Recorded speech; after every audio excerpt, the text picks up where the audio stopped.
Cells. Oh, I think we're good. Yes, Victor, I see this. Here's it. Okay, Victor's gone. Thanks, Victor.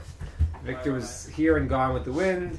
Okay, I can see your questions now, so feel free to ask your questions. My apologies for the slight confusion that we had, but we are back. Okay. I think we're back. Yeah. Okay, so fine. So the question that we were asked. The question was, I'm sorry, one more second, guys. Just had a little technological problems here. You're on YouTube now as well. Okay.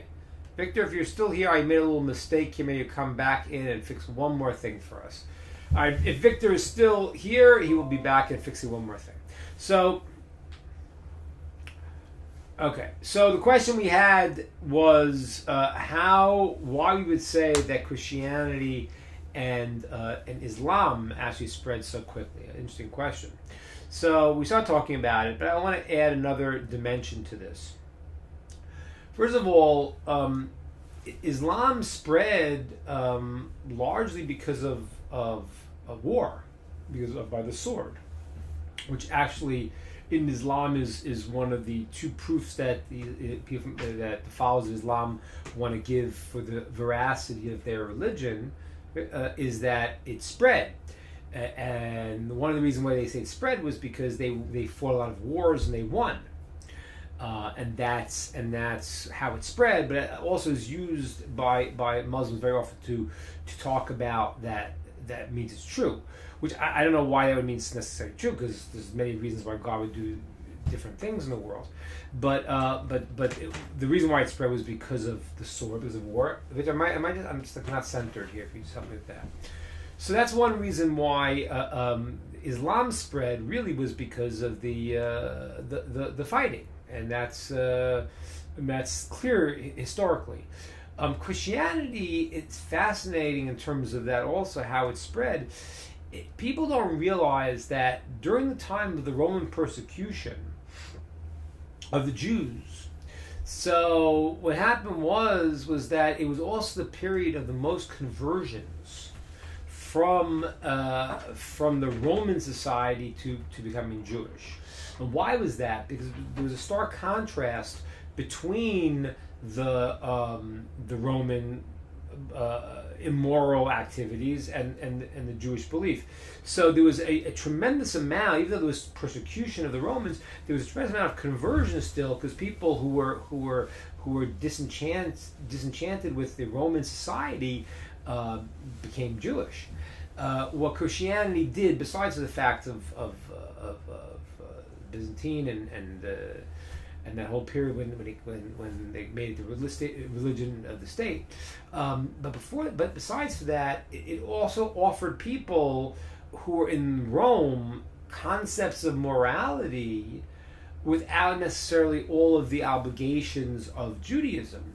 So it had an attraction as people were seeing the void of the societies they lived in.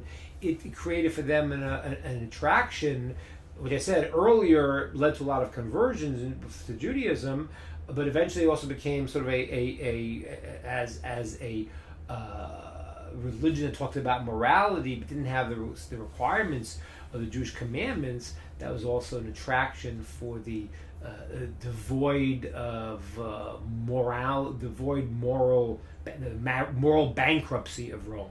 Okay. That's the question. Paul Garcia, welcome, Paul. Good to see you, William. Good to see Abdullah Mubarak. Good to see you too. And let us hear. I am Jewish, therefore I am the chosen people. That's what David Liss says. Well, let's talk about what David Liss says, that he's Jewish, the chosen people, because we have people from all nations listening to this broadcast and observing it. And the chosen people, I think, is a doctrine that has probably people the most creates the most angst in the world, especially in our society, where we have correctly start to feel the value of every human being. One of the great things in America is the idea of being against slavery, because the idea being against slavery meant that every person has value, that they could express something unique in the world.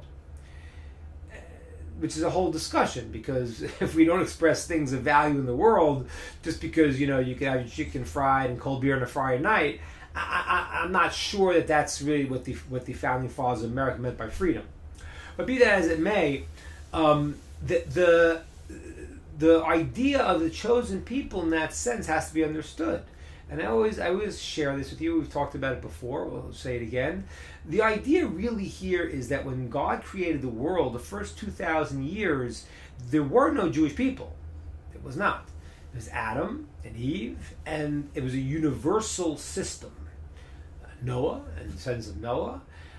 What happened was God gave 2,000-year period of time where anyone could choose God. And what happened was the world did not. The world became steeped in very, very negative things, and human sacrifices and murder and incest and adultery and everything else. And there was one person that chose God. That became Abraham. Then God said, okay, whoever wants to graft from the Abraham's tree could do that, and everyone else would have 7 commandments. So the idea of chosen people has to be taken with some understanding, David, of the responsibility. It means that not saying, oh, we're there, this and that, but it means that we are chosen to take on a full amount of work on a 24/7 required basis. That's why when someone comes to me, they want to convert, I honestly first tell them, I say, listen, if someone's, why don't you just be a righteous Noahide? As we've said many times, a person who keeps the 7 laws of Noah has a portion of the world to come. Talmud says he's like the high priest of Israel because he's doing his function, and that's an amazing thing in the context of the world. If someone wants to work for 24/7, then they can convert, but they don't need to. And that's really, it's a fascinating thing, but really, in the Jewish system, it is 24/7. Even though the 613 commandments is a lot more than that. There's millions of commandments, because every moment is another commandment. So when you wake up in the morning, the first thing is Modani, we thank Hashem for giving us our soul back, and the whole day, and then the last thing at night is to give our soul back. So that means chosen for a responsibility of a more intense requirement to bring God into the world, and everyone in the world has to be part of that mission too. Okay, very good. Islam recognizes murder to spread the religion and declare that Christianity does not only Islam recognizes murder to spread the religion and declares that Christianity does not only declare by deceit they do. I think I understood what you said, Abdullah. I think if I understood that correctly, I understand what you're saying. And I think that has been the approach. That has been the approach. And don't know that's I know it's not a good way to go. Don't want to murder people. Okay, very good. We have now George. I'm from Montreal, Canada. Is there a Noahide community in Montreal? We are working on it. We are working on that. I used to live in Montreal. And I got a message. I don't know if Larissa is on right now, but I got a message this week. I'm starting to get back to you, Larissa. We are working to try to connect people in different places in the country, because it is crucial. Although we have an online community, we're building an online community. Other people are also, but to have a local person that you can connect with and actually have there is very, very crucial. So George, I will try to get back to you, and we will be. God willing, be visiting Montreal. It's on my list there, and we will try to hook you up with some other people that are there. Okay, good. Any other questions? Please feel free to send them in, and I will take another question here. Question that we are asked here is: what is the difference between Kabbalah and Judaism? Hey, welcome, Kat. Welcome, Scruffy Scrubs, Upper Minnesota. Wow. Okay. So the question is, what is the difference between Judaism and Kabbalah? This one is a really misunderstood point. As a matter of fact, there was a survey done years ago where they wanted to list the top 10 religions. And in the list of top 10, there was Judaism was there, as was Kabbalah. which is kind of funny because it's not a separate religion. What is Kabbalah? Kabbalah is the inner wisdoms of the teachings of the Torah. It is not separate. The word Kabbalah, which people say, whoa, what does it mean? The word Kabbalah is the word lekabel, to receive. It is a transmitted wisdom that God gave Moses as he gave him the wisdom of the Torah in all its levels. He also gave him the passed down, deepest inner meanings. And that means that there's something in the world called panimi, an internal and external. This is a very, very important concept. It's true with body and soul also. Your body should, if you play your cards right and you live correctly, should reflect what's happening in your soul. If your body and your soul are disconnected, it's a very bad state to be in. So the way the world works is, and this is true for everything that's taught in the Kabbalah, that there's body and soul, there's what's called light and vessel, there's an internal, deeper meaning why certain things happen, and then there's an external aspect of it. Okay? Keep up. Okay. So what happens is that the Kabbalah is the teaching of the internal world. That's what it is. The Kabbalah deals with how God created the world and how he runs the world. Okay? As opposed to, for example, let's say I'm learning the Talmud. The Talmud will deal with, per se, the debates and discussions about if someone damages someone, how much you got to pay, and how you have to work that out. That's a lot of layers of the physical world, the world we live in, that God's message is coming through all those layers. The Kabbalah is dealing with the inner aspects of the idea. And therefore, it's a very important thing to know. People who teach Kabbalah and they don't know the fundamental ideas of Torah before, it's called having a soul without a body. Similarly, if a person just learns the basic ideas or the even deep ideas, but not the Kabbalistic level, it's called a body without a soul. So there's no the Kabbalah and Judaism are not separate things. As well as the panemius, the inner understanding of the depth of the Torah. Okay, very good. So Dan asks, how can Kabbalah relate to physics? So I have a friend who's a quantum physicist and a Kabbalist. His name is Moshe Schatz. He's got an amazing book out. You should read his book. I forgot the name of it now. It escapes me. But Moshe Schatz is a fantastic, very, very deep teacher. And he once said to me, he said that he didn't understand how people could understand the Kabbalah before they understood quantum physics. And what he meant by that was that there were words in the Kabbalah and explanations of the Kabbalah that were so hard to understand that now we have more tools to understand them. So the Kabbalah, which looks at the world in a very unique way. Let me give you an example. I'll give you an example, Dan. So there is a concept in quantum physics that when you look at subatomic particles, you find that they may not exist really. It's a probability wave, it's called. So the way they describe it is they see like subatomic particles popping in and out of existence as if they're not there. And and there's the whole discussion in quantum physics, therefore what is there? And they call it a probability wave, that you don't really know if it's there, but it's like there. That actually fits in exactly the verse in the Torah, which the Kabbalists explain. And the verse is Machadish b'choyim tzvi ma'aseh v'reishis, that God renews at every split second creation. And when we live in the macro world, we understand, the world is here and the world is what it is. On a deeper level, the world is being projected, and God is putting existence into being at every second. Okay? This, by the way, is a major problem in the world today, a big misunderstanding. And you have this in some of the Western religions, which people sometimes have an idea like, okay, there's me and I do my things. God's out there, and if I go and I'm a good boy and I do X, Y, and Z a few hours, then he leaves me alone or does what he does for me. that whole concept is very, very mistaken, because that concept makes it, well, there's a world, there's me, and my place, and then there's God, and he's interacting with the world. This is not true. This is completely false, and it's very problematic philosophically, because it makes it that God's another thing in the world, that the world exists, so to speak, without God. That's not possible. In the Kabbalah it says, Hu mekomo shel olam, ve'ein olamo mekomo. He is the place of the world, and the world is not his place.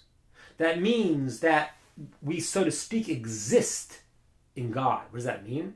It means that he gives us existence. There is no existence other than God. He is existence. How, and that's what the Kabbalists talk about in great detail, how does he create this, what's called the halal, this space for us to exist? But there is no existence outside of God. It's like absurd to go and say, well, what happens, is there two separate things? No, that's in our view, that's idolatrous.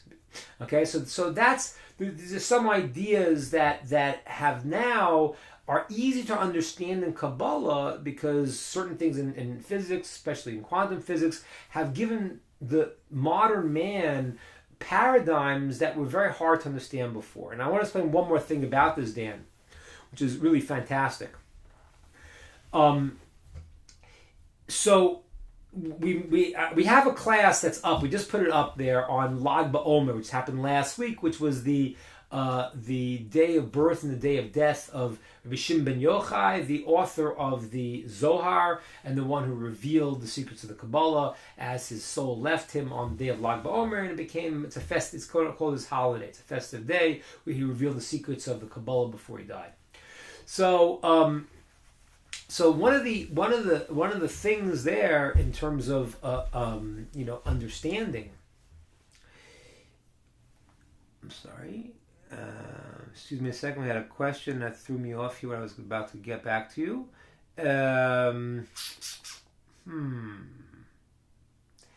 Okay, so guys, I got thrown off with the question. So someone just remind me exactly where I was going, because I lost my train of thought when I saw somebody else. I was going to answer another question. What was I trying to tell you? We were talking about. Oh yeah, thank you. Now I remember now. So Rabbi Shimon ben Yochai, he writes there in the Zohar that in the future, the teaching of the Zohar will come out of the Kabbalah to the whole world.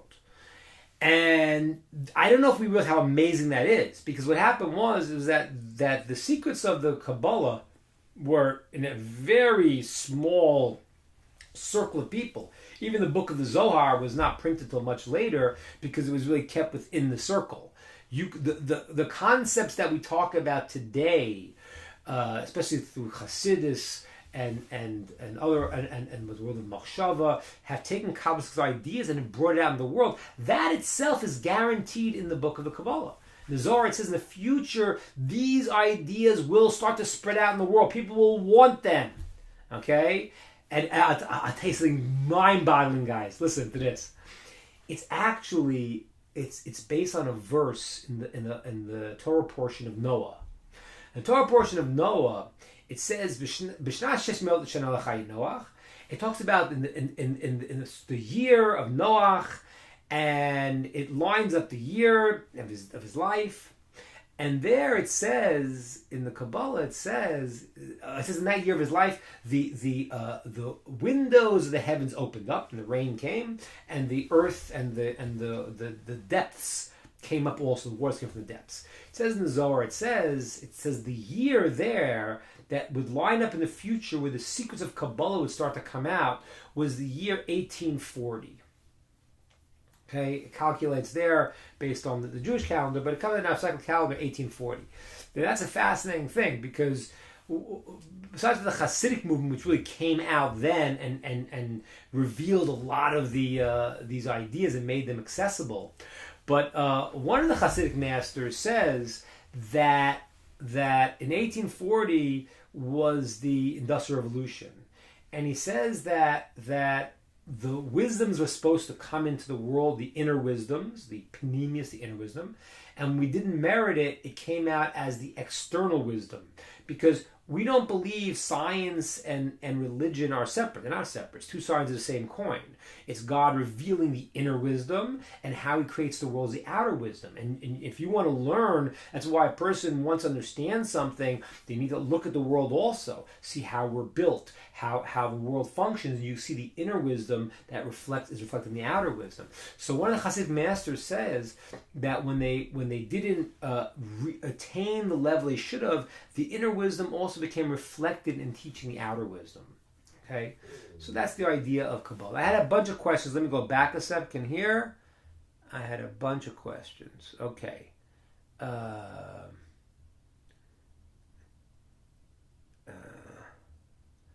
Scruffy Scrubs. I like your name, Scruffy. Scruffy says, I'm actually Jewish. I have a page on Facebook, Noachai, Ger, or Jewish. Sorry to intrude, but we are all coming together. That's right, Scruffy. You got it exactly right. I'd like to know your name because I prefer to call your name other than Scruffy. But if you want to share it to us, we will. I'll call you by that. Otherwise, forgive me for calling you Scruffy. I don't know what else to call you. But yes, we are all coming together. Beautiful. Very good. Abdullah, what do you say? I believe the sons of Noah should not learn more than the written Torah, and the reason that the God ordered Moshe to translate the Torah, also, and the rest of the Jewish books are special only the sons of Israel.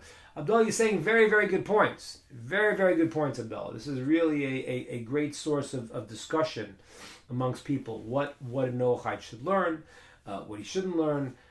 Certainly aspects of the Talmud are not relevant. But aspects that will help in a person's knowledge and belief in God, so that most commentaries understand that is okay, and that's what we're doing. But generally, you're right, Abdullah. It has to be done with care and caution about which everyone should be learning what they should learn, and it's not a derogatory to anyone. There are aspects that everyone has to learn which are relevant to themselves, and that's what they should be learning. Very good. Carla, Dan, will you post our question in Noachai and Shavuot? Where will I see it, please? I'll see your question now, Carla. I think we're set up now. So Carla, if you want to send your question, I'm happy to answer. Okay, so let me. I see David. Liz is sending a question here. Reform Judaism seems to be changing rapidly these days. I feel like I get lost at some synagogues. What do? I will always be Jewish, but what will be of what I thought as a kid now that I'm being told to think different overnight? Well, David, first of all, I happen to know David. David's an awesome person. David's question and problem is a real problem. So we're not trying to be politically correct. We're trying to share ideas, and I don't mean to insult anybody. And this is the way that open-mindedness is supposed to work, where you share ideas. So I'm sharing, and you could share. So I don't mean to insult anyone, but I will say my opinion and how I understand the truth. And Dave, you could respond as you like. Now, so the Reform Judaism is exactly what it says it is. It came to reform Judaism. That it's not an accident that they named it Reform Judaism. The goal was to reform Judaism. And why they want to reform Judaism? Largely because in Western Europe and in Europe in general, for many years there's tremendous anti-Semitism. Jews could not go to university. Jews could not have many jobs. Were forced to be money lenders because the Christian society had outlawed lending and interest for Christians, which is strange because they took a Jewish law and for some reason they adapted that to their own ones, and they nullified the rest of the laws, but that one they kept. I assume because the idea of not charging interest builds a community feel. But they forced Jews into that job, and persecution, killing, pogroms, all this stuff. So what happened was the Reform movement in the 1800s figured if they reformed Judaism, then they would be accepted into the society they were living in. And that's why the things they changed were completely dramatic changes that actually looked like their Christian neighbors. They brought the organ into the service. Okay, they there was discussion about moving Shabbat to a different day. If you read the first platform of the Reform movement, called the Pittsburgh Platform, which was written in 1880 when they wrote it down. The first platform there says the following. This is not an exact quote, but it's a basic quote. We reject the Mosaic laws. We reject the return to Zion. Okay? They did not want to return to Zion. Because think about it a second. From the Reformed Jews' perspective, to go and to be living in Germany and to say Jerusalem is our home, well, that was a problem they felt. It would mar their status as good Germans. And they actually started saying Berlin is our new Jerusalem. There was a great sage who said when he heard that statement, he knew it would be a Holocaust. Because that was, he wrote this in the 1800s, because that was a very big problem. So the first move of the Reform movement was literally to reform Judaism, and they basically took it out of its context. There was no longer binding Torah, which is the fundamental premise that there is a Torah that a person has to keep. That was not binding anymore. They get rid of the Mosaic laws. The question of who wrote the Torah now was not, in the early years, was not God written. It came in the idea of the Bible critics, that there was different tribes that put things together. That comes in the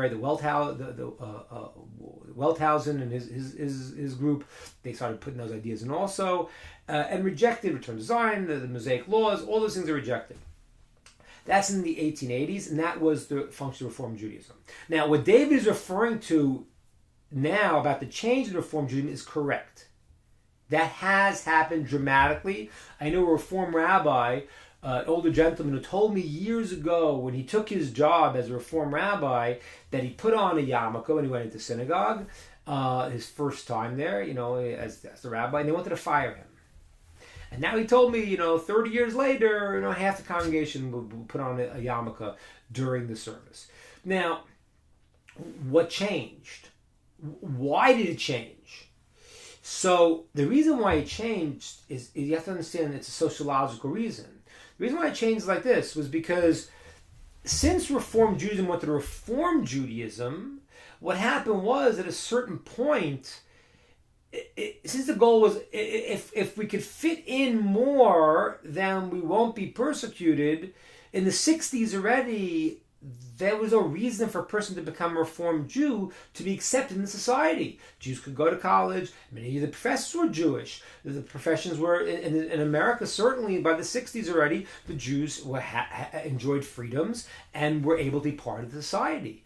And therefore, the Reform movement, in order to go and to attract people to Judaism, because now there was no attraction anymore, reforming it totally, started to introduce more and more and more of Jewish tradition into their service. And that's really has been a dramatic change in the Reform movement. So, David, that is a situation, that is a reality. But I think that I know I'm sorry that it's tough for you to see the change, but as you learn more about Judaism, then you'll appreciate more also. So come visit us sometime. I'm happy to review some of the things with you, so it makes more sense to you. Okay, Carla asked me, Shavuot, how may Noachites participate? Okay, so Shavuot is as we know is the holiday when we receive the Torah. So, and this is really a question people asked me even last week we talked about it. Noachites are not, as we know, commanded to keep Shabbos, but there's a consciousness that they should be taking into these holidays by which they understand what's happening. So, on the day of Shavuot is a day that the Torah is given. And therefore, the Noachide should thank God, appreciate the day, learn Torah, They can go to work. They can go to work, and a person, simply should. However, you should go with a different kind of consciousness. In other words, a person should go in and say, "Oh, today is special. Today is the day the Torah was given," and as a thanks and appreciation to God for that, learn some Torah. Learn the Torah that is that you can learn. You can go on, listen to classes. So I would say to learn Torah on that day. It's interesting. In Shavuot, there's very few actions because what we're celebrating getting the Torah. So on let's say Tabernacle and Sukkot, we shake the lulav and esrog. Pesach we eat matzah. What do we do in Shavuot? We learn Torah. So even a Jewish person, how they keep the Shavuot is it's a festive day. Part is for learning and praying, and part is for us to enjoy. And I think for Noachai to have appreciation of the fact that the Torah is given and that they can connect and learn things that are relevant to them in the Torah, then that should be a day of thanks and a day of joy too. Very good. Okay, so fine. What we got next? We have Shifra Blanks asking, there is an idea in Christianity that righteousness is obtained through faith and basically has to be given as a gift because we can't earn it. You explain the Jewish perspective how a person becomes righteous. It seems that there is a level of righteousness that Jews have just as a merit of being part of the covenant of Torah. Okay, so let's understand this here. Yes, this is really, hi Fred, good to see you. So what Shifra's asking here is, it is true. In Christianity, it says that they wanted to free you from the curse of the law. That's what it says. I think Paul says that, they're free from the curse of the law. I have a friend, a rabbi in Jerusalem. He told me he's a professor, and he told me one time he had a non-Jewish colleague that came during the holiday of Simchas Torah, we danced the Torah, and he couldn't believe it. He said, "This doesn't make any sense. I've read the Torah. There's obligations, all obligations. Why are they so happy?" So, in Christian theology, there is a removal of the obligations of the action, and it's essentially the idea of faith. There are fundamental reasons why there's a different view here. Let's try to understand. First of all, I ask you a question. Are people essentially good or bad? Now you could get verses from both. You could say, wait a minute, there's a verse in the Torah, Yetzer Lev Adam Ra Minurav, a person is evil from the time of his Nu'urav, his youth. However, the Talmud says that means is that he's given a Yetzer Hara, he's given a force that pushes him towards negativity from the time he comes out. That's true. People, if they don't control themselves, they can go into a bad way. However, people have a neshama, a soul, and therefore that is the essential person. That essentially is good. So now, when we look at different theologies, so if a person believes that the idea that a person is evil, as I'm not an expert in Christian theology, but as I understand from Christian theology, and there's many different sects of Christianity, that the idea of original sin meant the person was evil, and therefore we can't keep a Torah. It's too hard. Then it just has to be, well, I can't do it, and then you give up, and then you say, well, give grace and let me be successful. That's not what we believe. We do not believe a person is essentially evil. We do not believe that. We believe a person, their neshama, their soul is holy, and essentially is good. We also believe that a human being not only can strive to perfect himself, but must. And let me explain how this works. If I go and I say to you, let's say let's go back a second, Shifra. Let's understand what's the purpose of this world. Why did God make why are we here? Okay? By the way, you can read that in my book, With Heavens Kiss the Earth. That's the first chapter. We go into this in great detail, and it'll be worthwhile to see. But why did God create this world as it is? So the sages tell us like this. says that God created the world in order to give us the ultimate and maximum pleasure. Okay? That sounds very weird. Pleasure seekers? What does that mean? No. What's the ultimate pleasure? The ultimate pleasure is to be able to go and to experience godliness. There are a lot of pleasures in the world. Eating an apple is good, but there are a whole chain of pleasures. There's a physical pleasure, which is a lower pleasure, spiritual pleasures that are higher and higher, accomplishments, and then you come to the experience of God himself, and that's the ultimate spiritual and highest pleasure. Now, a person is created in this world and is put in a very difficult world, and he has to choose. Now, when he chooses correctly, he actually earns the pleasure he gets. Like if a person goes and creates a business, he builds it, there's a pleasure that I built this is mine. A person is just given something, doesn't do anything for it, he feels like a leech. He doesn't feel like he did anything to accomplish it. So there is a need for a human being to earn what is theirs. And especially in this case, because as opposed to the sort of misunderstanding about reward and punishment, people think, if I go and I do something good, then I'm going to get a brownie. I'm going to get a toy. The action they think is totally separate from the reward. That's not true.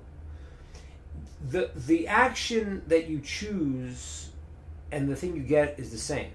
In other words, when you go in life and you have great challenges and you choose what is good, you choose what's godly, you choose to emulate God, then by definition you're going to be able to experience that.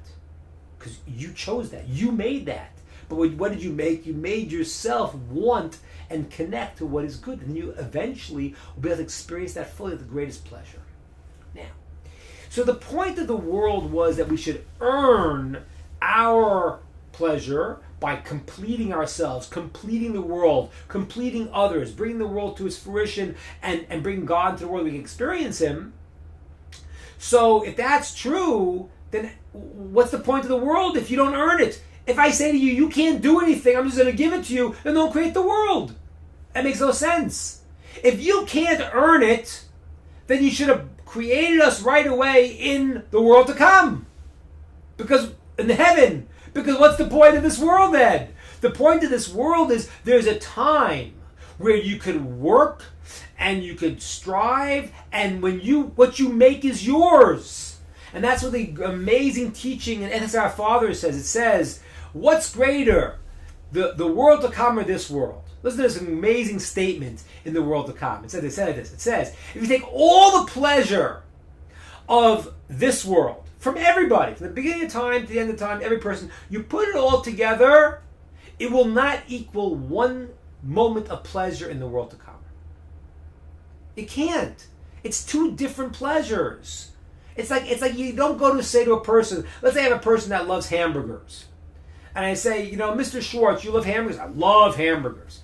I say, Mr. Schwartz, how's it going with your relationship with your son? Very hard. He's causing a lot of trouble. It's very bad. I say, okay, Mr. Schwartz, I got a deal for you. Let's trade your son for a lifetime supply of hamburgers. Is anyone going to do that? No. Because you can't compare them. Hamburger is a physical pleasure, and love to human being is a spiritual pleasure. You can't compare them. Two different things entirely. So, on one level, the world to come, in terms of its pleasure aspect, is, even one moment, is great in this whole world. Because this whole world, think about physical pleasures for a second. It's an amazing thing. Think about it. You eat a delicious steak. You love steak. It's delicious steak, dinner, steak, and wine, and that, and you're totally full. But you love steak. You finish the steak, and it was amazing. I come with you and I say, listen, you like the steak? I love steak. I say, okay, here's another one on the house. We have to eat it right now. Are you going to eat it? You can't. Because physical pleasures are based on the same thing. You have a gap, you fill it up, and then you don't want it. Then you fill it, you have a gap, you fill it, gap and fill it.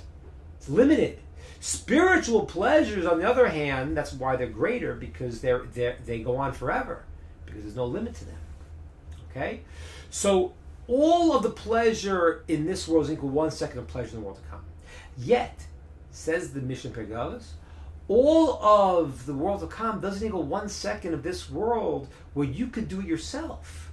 Because after you're dead, you can't do it. You can't choose between good and not good. It's not to you anymore. It's obvious, it's true, it's clear.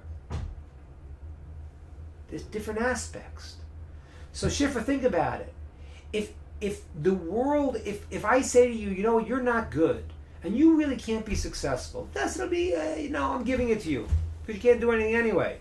So what's the point of this world? Why'd you do this? There's no point. From a Jewish perspective, that makes no sense. Besides the fact that you can't change the Torah because it says the Torah will never be changed. But even philosophically, it makes no sense. Therefore, what? From a Jewish perspective, yes, every person, through their actions, can and must develop a process of attaining perfection. Now, it's hard to become perfect. And we make mistakes. But there's also a fallacy in that developed in Christian theology, which was, okay, well, if you're not perfect, then you're damned. That's not true. We have a process. A person fixes up. A person makes a mistake, and God gives us the power of tshuva, the power of fixing up what we've done wrong. Tshuva means to return. You made a mistake, and God built into the system. That's why it says it precedes creation, the ability to fix up what we did wrong. So you're constantly growing, and God's helping you to get there. It's true, but He's not. In the end, He's letting you do it. So whatever pushing and pulling, He's doing it, but in the end, He allows us to do it. That way we have attained our perfection. We have earned our connection, and there's a purpose to our lives. So every person has the ability and the requirement. You do not want to be absolved from your actions, because then the world is meaningless, and so are you. It's like when you have a little kid that's helping. Like Shifra, you have your little kids helping you, so when they get to a certain age, you really want them to actually help. When it's a 2-year-old little kid and they want to do the dishes, you just don't want them to break the dishes, because they can't really help. But when you consider them to be a person, you might need to show them what to do and assist them, but they feel, I've made something, I built this, I've attained something. That's the purpose of the world. And that's why you do not want to abolish the laws. You can't anyway, but it's absurd to do that, because then your life really is meaningless. And if you have what to do and what to strive for, and you know that even if you make mistakes, God's going to help you, you understand, He gives you a possibility to do tshuva, to fix it up, then you're in a constant growth mode. Okay, great. We have some more questions. I'm sorry, it's a little hard for me to read as I was talking, so let's see what we got here. We got Scruffy's eating cheesecake. Devorah, very good. King David loved Torah. Yes, he did. All right, very good. Fred says, my thoughts on Christianity teaches that we cannot keep all commandments. Is they really don't understand what they are saying, because we have millions of laws in America and we live by it. Yeah, that's right. That is correct. That's right. People live by laws. Correct. Yeah, but Fred, like I said before, one of the reasons for the fallacy is, and that's why if you meet a missionary, very often what they say to you is they ask you about the sacrifices. That there's no offerings today. So there's no offerings. So what happens when you? And that's a setup for the missionary talk. But what they miss is that the verse says in the prophet says that nishalmas parim sasenu, we will pay with our lips instead. God gave us the ability. There's no temple, and we want to bring a temple back. The temple is going to be the greatest thing for everyone in the world. Everyone in the world, I guarantee it. Everyone in the world will be very, very, very happy. So it's not just for the Jews; it's for everyone. It's for the Noachites. It's for the whole world. So what happens is that when we don't have it, so God gave us the ability to speak and to ask for forgiveness for our mistakes, even when we don't have the Beis Hamikdash, the temple, and therefore part of the problem they have is the idea that, well, it's all or nothing. No, a person strives, and we understand people make mistakes. It's a verse. There's no one's perfect. They'll make mistakes. So even sometimes very, very slight ones. They make mistakes. But a person could fix them up. And that's a very important concept also to understand that. Okay, Abdullah says, like Noah, when he built the ark, when he finished the construction process, he had survived. Correct. Hey, David, okay. Says Fred, you don't have to be, because most of these laws are common sense laws, like driver's license manual. Right. Yeah. American laws mostly common sense, because, I don't want to get into politics now, but I think in a lot of the founding fathers of America wanted to give you freedom. The laws were really to allow you to do what you have to do, as long as you didn't encroach on other people in a negative way, but they weren't as involved in your life, which is kind of a good thing. I don't necessarily want government so involved in our lives. That's a political discussion, but that was part of it. So a lot of it was common sense, because I'm having a discussion with some of the same people. Okay, good, Fred, very good. Okay, all right, good, very good. We have time for one more question. Okay. Someone wants to send one last question, and if not, I will take one from one as I was sent earlier. But if you have a question, please feel free to ask it now. Okay. We have from the Nochal Roseder, I'm assuming this is from Murray Goldberg, as long as law is not used to criminalize, or that miscarriages of justice don't occur, which happens to misinterpretation of the law and tunnel vision. That is correct. Oh, we have the amazing Faye. Jessica, is it my understanding that it's through the pursuit of Torah and its laws, not just being a part of, righteousness is only weighed in this world by gaining it for the next? It's worth nothing here. Well, let me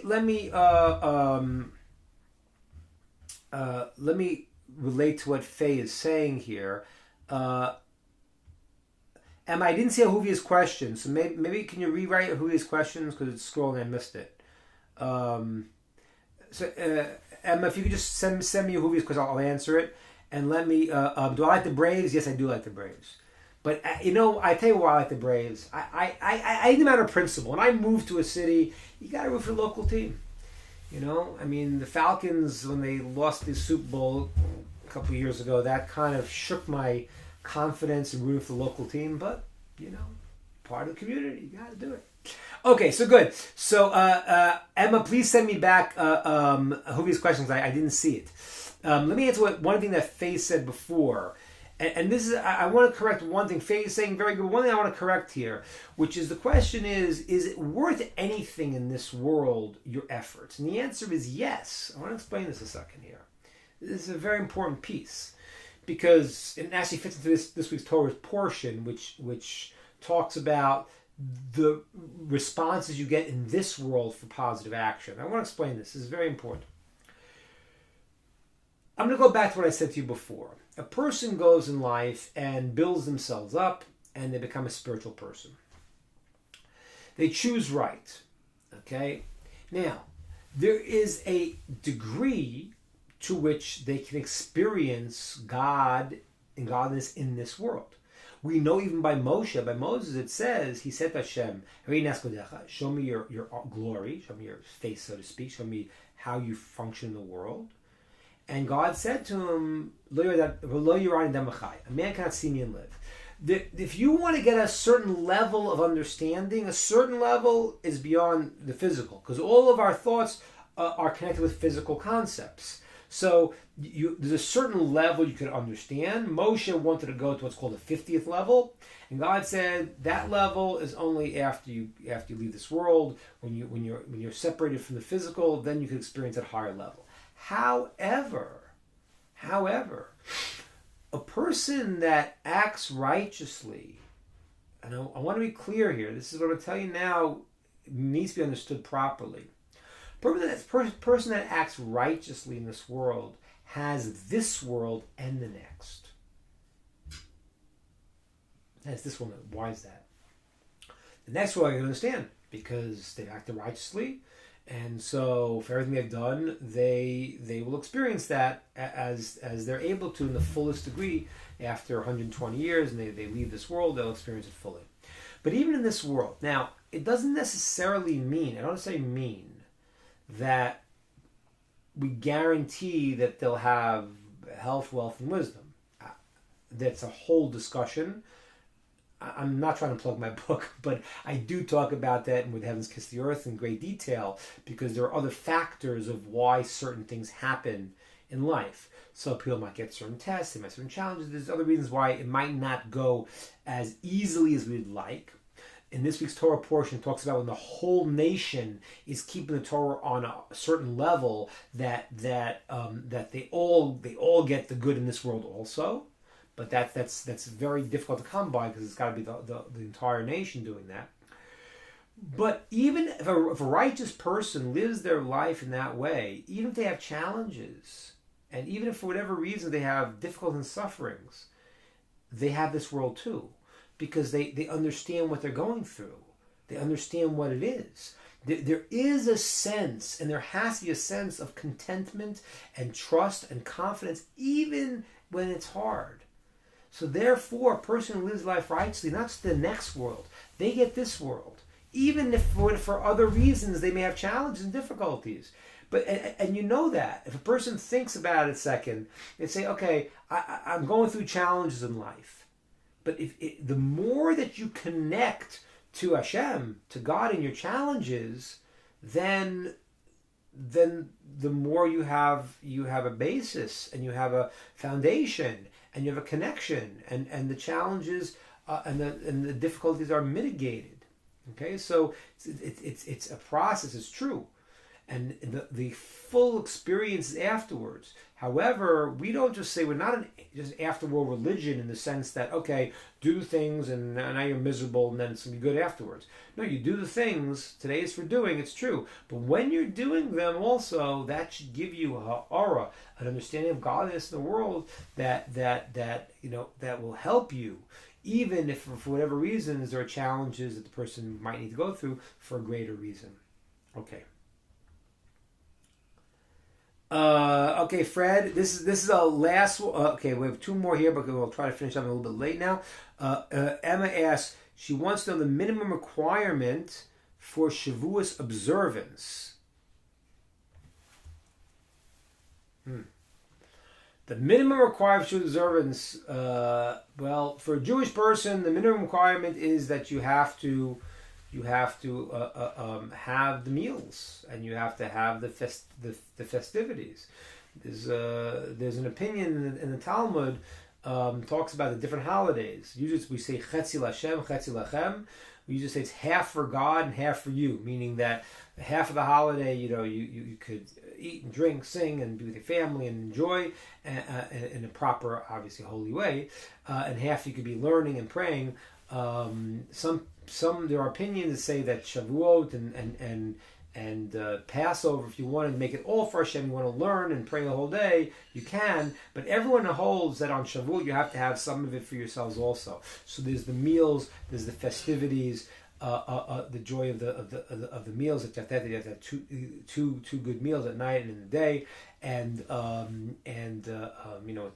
the regular two challahs for each. If you like wine is a good thing to have. It says there's the joy of wine. The times of the temple, it says the joy was from the meat that was the basar shlomim, the meat of the offerings, and of wine. And I just want to tell you why, because this ties to what I said to you earlier. There's something in the physical world we call the external, the internal. The internal is the pnimi, what's the root of what everything is. So wine, it says, comes from the internal. Wine is from the grape. It's from the juice in the grape. It's from the sugar inside the juice in the grape. And that's why wine brings out the secret level. So wine in the temple, and meat in the times of the temple, because the meat was the meat of the offerings. And so it looked like regular meat. You have meat here, you have meat there. But no, one was holy, so it had an internal power. So today we don't have meat. So if you like wine, then have some wine. As far as the learning goes, so there's a custom that Jews have, and everyone can do this, to stay up. They have come to stay up all night and learn. That custom is not an obligation. It's a custom, and it's become more prevalent today. But it really, in Jewish law, it says the people who are very, very strict would stay up all night and learn. Why they do that? So there's a midrash that says that when the time came to get the Torah on Mount Sinai, that Moshe brought the people to the mountain, and they really should have been prepared. They should have been there early. Shouldn't have got there at the time where it was time to get the Torah. They should have been there before, and they should have sort of been there before God's presence was ready to come to the mountain. And that was considered to be some kind of flaw, that there was not enough of the preparation that they should have demonstrated. And to fix that up, there's a custom that some people have to stay up all night and learn. However, to learn a little bit, learn what you can learn. The great sage of Scheinberg was my Rosh Hashiva. He said that if you will learn less by staying up all night, that you're better off going to sleep and learning more in the day. So if you can learn some Torah, that would be good too. That's the minimum requirement. Last question we have. Oh, look at that guy from Brian. Liana is enjoying this inner hospital room. Oh, very good. Very good, very good. Okay. I'm glad she's enjoying it, Brian. Good. We're enjoying it. Can't see her, but I'm happy to hear that. Very good. Now, last question that Fred says. What is your thought in heaven and hell? It's going to be a long story. Okay. I'm going to give you the short version. Yes. I'm not sure with different opinions, but yes, the concept of what's called Olam Haba and Gehenna, which is loosely translated in English as heaven and hell, is a Jewish concept. There is no argument of that, unless as we talk about reforming and changing the ideas. But if you don't change the ideas, then that is no one disagrees from any of the actual sources. If you have put the modern days, some people have modern ideas, but the idea of the Torah itself is of course. Now, it's a long discussion, Fred, so I can't get into it right now. Maybe we'll take it next time. I'll just say maybe one or two concepts from it to understand. And I'll end with this. I might even have maybe I'll try tonight to do a recording about this week's Torah portion, because it's in this Torah week's portion. This Torah week's portion where it talks about if you keep the commandments, and so what'll happen. There's a very famous question that the commentaries all ask. This was portion. How come the Torah does not go and describe in great detail the world to come? That's called heaven. And they don't, to the point where, it's mentioned and it's hinted at in many, many places that I could demonstrate to you. It's a long list. But to go and to have pages and pages describing what it's going to be like, you don't have that in the Torah. Why not? So there's numerous answers given. One answer I want to share with you now, Fred, is to understand that it says that, if I said to you like this, the world to come, which is called heaven, is so amazing. It's like the greatest, like ice cream. It's like the greatest ice cream you ever had. It's better than the greatest pizza you ever ate. So what did I do now? What I did was I made heaven a physical thing for you. That's all I did. Right? That's the problem. You say, okay, it's 70 virgins. Well, okay, so now what did you make it? It's a physical thing. So if you try to give it in terms of human physical terms, you've taken the whole thing in. You made it okay. So it's so great. So why are you in heaven for? If you have a good, if you're a rich guy and you live in Southern California, maybe you're in heaven. I don't know. Well, what is that? So that's not what it is at all. So one of the commentaries is the reason why it's not described in great detail is because the more you describe it, the less you understand it. It is the experiencing of the divine, experiencing God. And that's the greatest pleasure a person can get. And so that's the best way I can explain it to you, because I can't give it to you in physical terms, because then it's a physical thing. It's not. It is the ability to experience the divine. And that is the greatest joy. Okay, and that's what we're striving for. And I'll say one last point that I understand, Fred. The idea of what they would call hell is called Gehenna.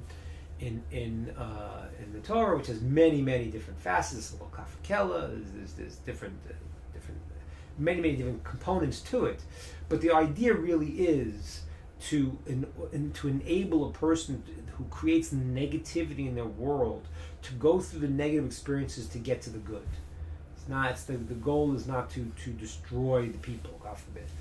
The goal is to get people to experience the good, and what that means is that, like, if a person is not well, if a person is sick, they may have to take bitter medicine, to go into get healed. But that's the point. The point is in order to go into purify. So when a person creates negativity, as I said to you earlier tonight, whatever you build, that's the world you made.